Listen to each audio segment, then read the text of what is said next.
Is there advice you can give to young kids that are living through a shitty situation of any sort, a tough life? Find a thing you like.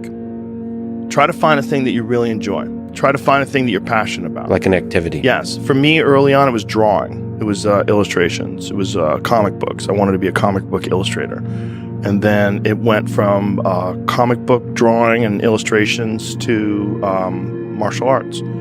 But it was just another thing that I was very, very passionate about. That was my vehicle out of my dilemma. That was my vehicle out of my own anxiety and trauma and my own issues and insecurities. And find something.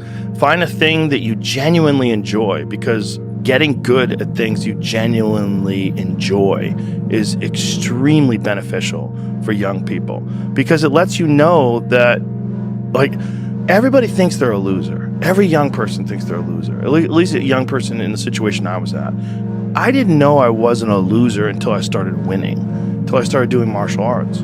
Martial arts taught me that, like, I could get better at stuff, that I wasn't really a loser. I just was someone who was, like, in a fucked up situation.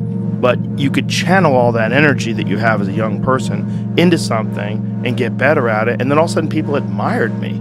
I was like, this is crazy. So I went from being someone who was incredibly insecure and basically a failure to someone who was really successful at this one thing that was very dangerous, that other people were scared of.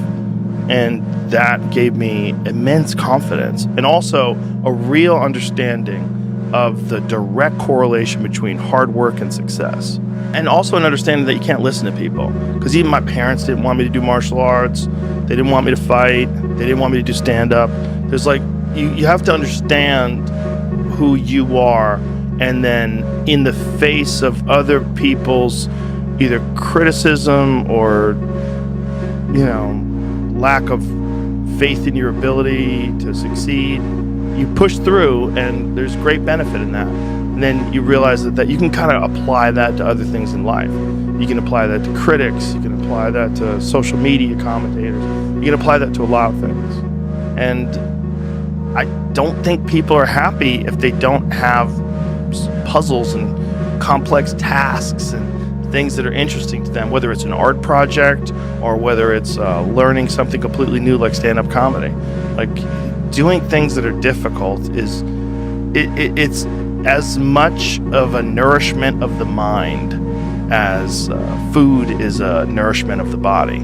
I think you need things that are puzzling to you, where you have to find your own human potential in the difficulty of the task and work your way through things. At least for me, and in my life, that has been 100% constant.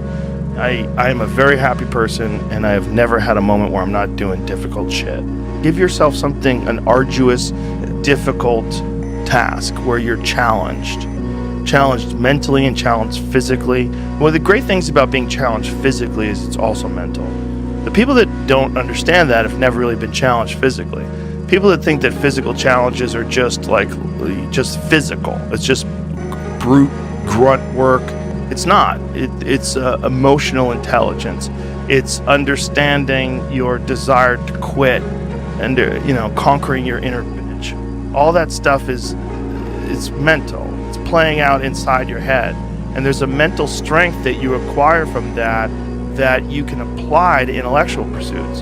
And the people that don't think that are the people that haven't attempted them. And there's an arrogance to people that only pursue intellectual exercises, only pursue intellectual things, and don't pursue anything physical. That the physical stuff is base, it's grunt work, it's primal, it's not necessary.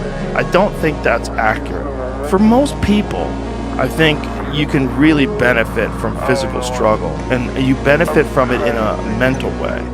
And I think that is overlooked. That's unfortunately overlooked by academics and intellectuals.